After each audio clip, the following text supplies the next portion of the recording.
ओम नमो नारायणाय। कार्तिक मास की कथा सुनने वाले सभी भक्तों का आज की कथा में हार्दिक स्वागत है। भगवान श्री हरि विष्णु और माँ लक्ष्मी की कृपा सदैव आप और आपके समस्त परिवार पर बनी रहे। आज कार्तिक मास का तीसरा दिन है और आज आप सुनने वाले हैं कार्तिक मास महात्म का तीसरा अध्याय, जिसमें आप सुनेंगे ब्रह्मा जी द्वारा कार्तिक व्रत करने वाले मनुष्य के लिए पालन करने योग्य नियम। तो कार्तिक मास की अधिष्ठात्री देवी श्रीमती राधा रानी का ध्यान करके आज की इस पावन और परम कल्याणकारी कथा का श्रवण करते हैं। ब्रह्मा जी कहते हैं, व्रत करने वाले पुरुष को उचित है कि वह सदा एक पहर रात बाकी रहते ही सोकर उठ जाए, फिर नाना प्रकार के स्तोत्रों द्वारा भगवान विष्णु की स्तुति करके दिन के कार्य का विचार करे। गांव से नृत्य कोण में जाकर विधि पूर्वक मल मूत्र का त्याग करे। तदंतर दांत और जीवा की शुद्धि के लिए वृक्ष के पास जाकर यह मंत्र पढ़े। आयुर्बलम यशोवर्च प्रजा पशु वसुनी च ब्रह्म प्रज्ञाम च मेधा च त्वं नो देहि वनस्पति। हे वनस्पति, आप मुझे आयु, बल, यश, तेज, स्तति, पशु, धन, वैदिक ज्ञान, प्रज्ञा और धारणा शक्ति प्रदान करें। ऐसा कहकर वृक्ष से 12 अंगुल की दातुन तोड़ लें। दूध वाले वृक्षों से दातुन नहीं लेनी चाहिए। इसी प्रकार कपास, कांटेदार वृक्ष तथा जले हुए पेड़ से भी दातुन नहीं लेनी चाहिए। जिसमें उत्तम गंध आती हो और जिसकी टहनी कोमल हो, ऐसे ही वृक्षों से दंत धावन ग्रहण करना चाहिए। उपवास के दिन नौमी और षष्ठी तिथि को, श्राद्ध के दिन रविवार को, ग्रहण में प्रतिपदा को और अमावस्या को भी काष्ठ से दातुन नहीं करनी चाहिए। जिस दिन दातुन करने का विधान नहीं है, उस दिन 12 कुल्ले कर लेने चाहिए। विधि पूर्वक दांतों को शुद्ध करके मुंह को जल से धो डालें और भगवान विष्णु के नामों का उच्चारण करते हुए 2 घड़ी रात रहते ही स्नान के लिए जलाशय पर जाएं। कार्तिक के व्रत का पालन करने वाला पुरुष विधि से स्नान करे, फिर धोती निचोड़ कर अपनी रुचि के अनुसार तिलक करे। तत्पश्चात अपनी शाखा के अनुकूल आनिक सूत्र की बताई हुई पद्धति से संधि उपासन करें और जब तक सूर्योदय न हो जाए तब तक गायत्री मंत्र का जाप करता रहे। यह रात्रि के अंत का कृत्य बताया गया है। अब दिन का कार्य बताया जाता है, ध्यान पूर्वक सुनिए। संधि उपासना के अंत में विष्णु सहस्त्र नाम आदि का पाठ करें, फिर देवालय में आकर पूजन प्रारंभ करें। भगवत संबंधी पदों के गान, कीर्तन और नृत्य आदि कार्यों में दिन का प्रथम पहर व्यतीत करें। तत्पश्चात आधे पहर तक भली भांति पुराण कथा का श्रवण करें। उसके बाद पुराण वाचने वाले विद्वान की और तुलसी की पूजा करके मध्याह्न का कर्म करने के पश्चात दाल के सिवा शेष अन्य का भोजन करें। बलि वैश्वदेव करके अतिथियों को भोजन कराकर जो मनुष्य स्वयं भोजन करता है, उसका वह भोजन केवल अमृत है। मुख शुद्धि के लिए तीर्थ जल अर्थात भगवत चरणामृत से तुलसी भक्षण करें। फिर शेष दिन सांसारिक व्यवहार में व्यतीत करें। सायकाल में पुनः भगवान विष्णु के मंदिर में जाएं और संध्या करके शक्ति के अनुसार दीपदान करें। भगवान विष्णु का प्रणाम करके उनकी आरती उतारें और स्तोत्र पाठ आदि करते हुए प्रथम पहर में जागरण करें। प्रथम पहर बीत जाने पर शयन करें। ब्रह्मचार्य व्रत का पालन करें। इस प्रकार 1 मास तक प्रतिदिन शास्त्रोक्त विधि का पालन करते जो कार्तिक मास में उत्तम व्रत का पालन करता है, वह सब पापों से मुक्त होकर भगवान विष्णु के शालोक्यों को प्राप्त करता है। इसमें कोई संशय नहीं है। कार्तिक मास आने पर निषिद्ध वस्तुओं का त्याग करना चाहिए, जैसे कि तेल लगाना, पराये अन्न का भोजन करना, तेल खाना जिसमें बहुत से बीज हो, ऐसे फलों का सेवन तथा चावल और दाल, यह सभी कार्तिक मास में त्याज्य है।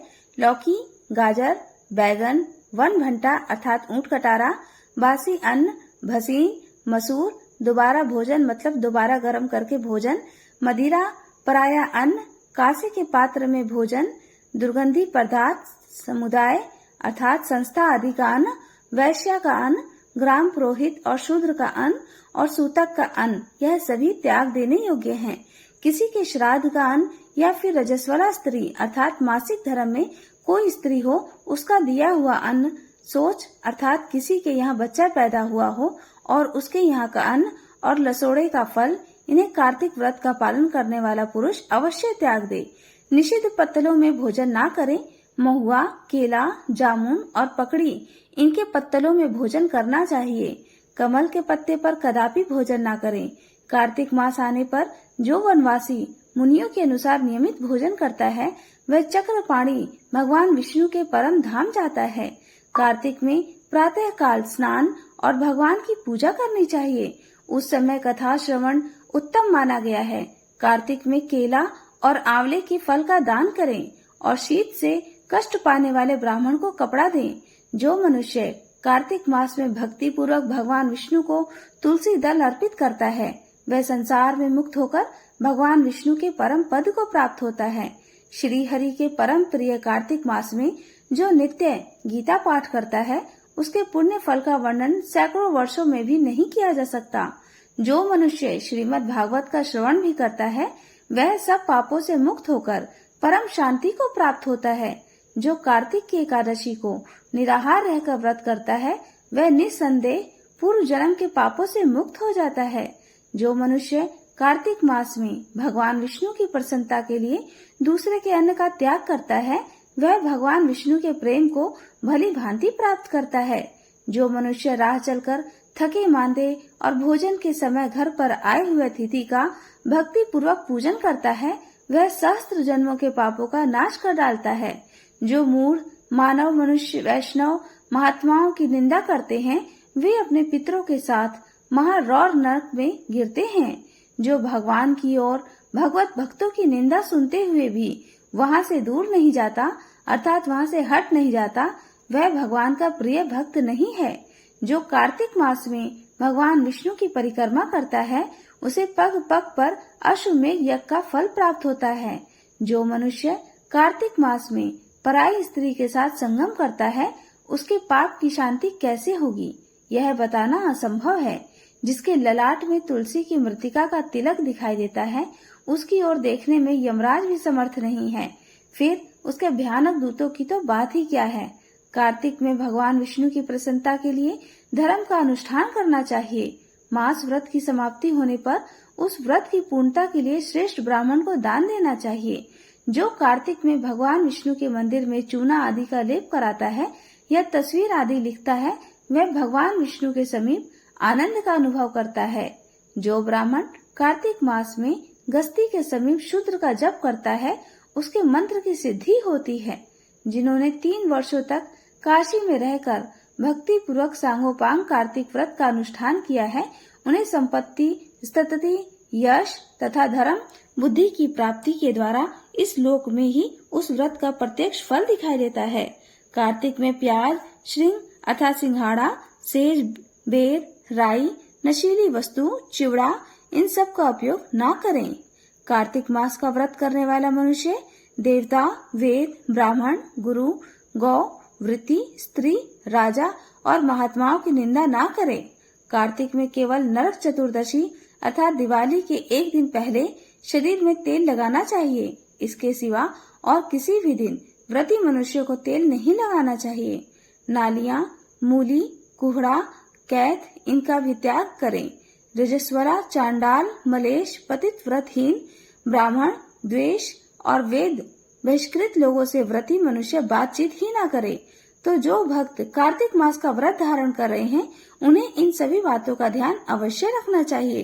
कार्तिक मास महात्म का 3रा अध्याय समाप्त हुआ और अब आप सुनेंगे कार्तिक मास में सुनी जाने वाली 5 की एक कथा। इस पौराणिक कथा के अनुसार एक ब्राह्मण और एक ब्राह्मणी थे जो 7 कोस गंगा जमुना नहाने जाया करते थे। इतनी दूर आने जाने में ब्राह्मणी बहुत थक जाती थी तो एक दिन बोली, कोई बेटा होता तो बहू आती, घर में खाना बना हुआ मिलता, कपड़े धुले मिलते। ब्राह्मण बोला, तूने बड़ी बात कही, ले मैं तेरे लिए बहू ला देता हूँ। एक पोटली में आटा बांध दे और उसमें थोड़ी सी मोहर असरफी डाल दे। ब्राह्मणी ने पोटली बांध दी और ब्राह्मण चल दिया। कुछ दूर पर जमुना के किनारे लड़कियां अपने अपने मिट्टी के घर बनाकर खेल रही थीं। उसमें से एक बोली, मैं तो अपना घर नहीं बिगाड़ी, मुझे तो रहने को चाहिए। ब्राह्मण को वह लड़की मन भा गई। ब्राह्मण अपने मन में सोचने लगा कि यह लड़की बड़ी समझदार है। वह उसके पीछे पीछे चल दिया।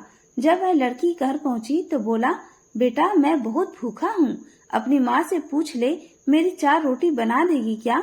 कार्तिक का महीना है और मैं कार्तिक मास का व्रत करता हूँ। मैं किसी के घर की रोटी नहीं खाता।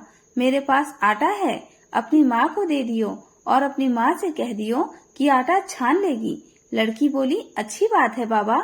उसने अपनी माँ से कहा, माँ बाहर कोई बाबा बैठा है, उसकी रोटी बना दो और आटा छान लेना। उसने आटा छाना और उसमें से मोहर अशरफी निकली। लड़की की माँ बोली, जिसके आटे में इतनी मोहर अशरफी है, फिर उसके घर में कितनी होगी। जब बाबा रोटी खाने बैठा तो उसकी माँ बोली, बाबा तुम लड़के की सगाई करने जा रहे हो क्या? बाबा कहने लगा कि मेरा लड़का तो काशी पढ़ने गया हुआ है, अगर तुम कहो तो खंडे कटारे से तुम्हारी लड़की को ब्याह के ले जाऊं। लड़की की माँ राजी हो गई, बोली, अच्छी बात है। बाबा वो ब्याह के घर ले आया और घर पहुंचकर बोला, रामू की माँ, किवाड़ खोल, देख मैं तेरे लिए बहू लाया हूँ। बुढ़िया बोली, दुनिया तो बोली मारे मारे, तू भी बोल मार दे। हमारे तो 7 जन्म में भी बेटा नहीं है, तो बहू कहाँ से आएगी? ब्राह्मण ने कहा, ना तू किवाड़ खोल। उसने किवाड़ खोले, देखा तो सामने बहू खड़ी है। सास आदर सत्कार से बहू को अंदर ले आई। अब बूढ़े बुढ़िया नहाने जाते, वह सारा काम करती, खाना बनाती, कपड़े धोती, रात को उनके पांव दबाती। इस तरह से बहुत सारा समय निकल गया। सास बोली, बहू चूल्हे की आंच बुझने ना दियो, मटके का पानी खत्म ना होने दियो। एक दिन चूल्हे की आंच बुझ गई और बहू भागी भागी पड़ोस में गई। बोली, पड़ोसन मुझे थोड़ी सी आंच दे दो, मेरे चूल्हे की आंच बुझ गई है। मेरे सास ससुर आते ही होंगे, सुबह के 4 बजे के गंगा जमुना नहाने गए हुए हैं। पड़ोसन ने कहा, तू तो बावली है, तुझे तो ये यूं ही उठा कर ले आए हैं। इनके तो 7 जन्म में भी कोई बेटा नहीं है। बहू बोली, ना, इनके बेटा तो काशी जी पढ़ने गया है। पड़ोसन बोली, ना, झूठ बोला है। बहू बोली, अब मैं क्या करूं? पड़ोसन बोली, जली फूकी रोटी कर दे, अनूनी दाल दे दे, खीर की कलछी दाल में और दाल की कलछी खीर में कर दे। उसको पड़ोसन की सीख लग गई। उसने ऐसा ही किया। सास ससुर आए, आज ना तो उसने आदर सत्कार किया और ना ही उनके कपड़े धोए। खाना लगा दिया। सासू बोली, बहू यह क्या? यह तो जली फूकी रोटी है, अननी दाल है। बहू ने तेवर दिखाते हुए कहा, खा लो सासू जी, एक दिन खा लोगी ना तो कुछ ना होगा, मुझे तो जीवन भर अलनी रहना है। सासू माँ सोचने लगी, बहू को तो पड़ोस की सीख लग गई। बहू रात को तो जैसे तैसे सो गई, पर सुबह होते ही भागी भागी फिर पड़ोस में गई। बोली, पड़ोसन अब क्या करूं? पड़ोसन बोली, 7 कोठों की चाबी मांग ले। जब सासू जाने लगे तो बहू आके अड़कर खड़ी हो गई और बोली, सासू माँ बाद में जाना, पहले मुझे 7 कोठों की चाबी दे दो। सासू माँ को यह बात ठीक नहीं लगी। चाबी देने से पहले उसने मना किया। फिर ससुर बोले, चाबी दे दो, आज भी इसी का है, कल भी इसी का होगा, हमारा क्या है, आज मरे कल दूसरा दिन। सासू माँ ने चाबी दे दी। पीछे से बहू ने कोठे खोल के देखा तो किसी में अन्न, किसी में धन, किसी में बर्तन, किसी में कपड़े के अटूट भंडार पड़े हैं। 7वां कोठा खोल कर देखा तो उसमें गणेश, लक्ष्मी, पीपल, पथवारी, कार्तिक के ठाकुर, राई, दामोदर, तुलसी का बिड़ला, 36 करोड़ देवी देवता विराजमान हैं। गंगा जमुना बह रही हैं और तिलक छापे लगाए चौकी पर बैठा एक लड़का माला जप रहा है। बोली, तू कौन है? वह बोला, मैं तेरा पति हूँ, किवाड़ बंद कर दे, मेरे माँ बाप आएंगे। जब खोलना हो, अब तो बहुत खुश हो गई। 36 प्रकार के भोजन बनाए, 16 श्रृंगार किया, राची माची डोले। सास ससुर आए तो बड़े प्यार से उसने बात की, उनके कपड़े धोए, खाना खिलाया। बूढ़ा बोला, बहू तो धन देख के राजी हो गई। बहू सास के पैर दबाती जाए और कहती जाए, माँ जी तुम इतनी दूर 12 कोस गंगा जमुना नहाने जाती हो, थक जाती होगी, तुम घर में नहा लिया करो। सास बोली, बावली कहीं की, घर में भी गंगा जमुना बहती है। बहू बोली, हाँ माँ जी, चलो मैं दिखाती हूँ। उसने 7वां कोठा खोलकर दिखाया। उसमें गणेश, लक्ष्मी, पीपल, पथवारी, तुलसा, कार्तिक के ठाकुराई, दामोदर, शिव पार्वती, 33 करोड़ देवी देवता विराजमान हैं। गंगा जमुना बह रही हैं और तिलक छापे लगाए चौकी पर बैठा एक लड़का माला जप रहा है। बुढ़िया उसे देखकर बोली, तू कौन लड़का? बोला, माँ मैं तेरा बेटा हूँ। बुढ़िया बोली, तू कहाँ से आया? लड़का बोला, मुझे तो कार्तिक के देवता ने भेजा है। माँ बोली, बेटा यह दुनिया क्या जानेगी, क्या जानेगा मेरा घर का पति, क्या जानेगी देवरानी जेठानी, क्या जाने अगल बगल की पड़ोसन कि तू मेरा बेटा है। उसने पंडित से पूछा तो वो बोला, परली पार पे बहू बेटा खड़े हो, इस पार बुढ़िया खड़ी हो, चाम की अंगिया पहने हो, छाती में से दूध की धार निकले, बेटे की दाढ़ी मूछ भीगे, पवन से गठजोड़ा बंधे, तो सब जाने यह बुढ़िया का बेटा है। उसने ऐसा ही किया। चाम की अंगिया फट गई, छाती में से दूध की धार निकली, बेटे की दाढ़ी मूछ भीग गई, पवन पानी से बहू बेटे का गठजोड़ा बन गया। ब्राह्मण ब्राह्मणी बहुत खुश हुए। हे कार्तिक के ठकुराई, दामोदर कृष्ण भगवान जैसे उसे बहू बेटा दिए वैसे सबको दियो, जैसे उसकी इच्छा पूरी की वैसे सबकी करियो। कहानी कहने वाले, सुनने वाले और हुंकारा भरने वाले सब पर ऐसे ही कृपा करियो। तो प्रेम से जयकारा लगाइए कार्तिक मास के ठाकुर राई दामोदर भगवान श्री कृष्ण की जय।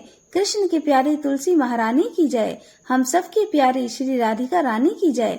उम्मीद करती हूँ कि आज की कथा आपको जरूर पसंद आई होगी। आज अच्छी लगी हो तो वीडियो को लाइक जरूर कीजिएगा और इसी के साथ वीडियो को शेयर भी कीजिए। चैनल पर पहली बार आए हैं और अभी तक आपने मेरा चैनल सब्सक्राइब नहीं किया है तो आज की वीडियो अगर आपको अच्छी लगे तो चैनल को सब्सक्राइब करके बेल आइकन को प्रेस कर दीजिएगा। इससे ये होगा कि मेरी किसी वीडियो की नोटिफिकेशन आपको सही समय पर प्राप्त होगी। तो मिलती हूँ अपनी अगली वीडियो में, तब तक आप सभी को जय श्री राधे राधे।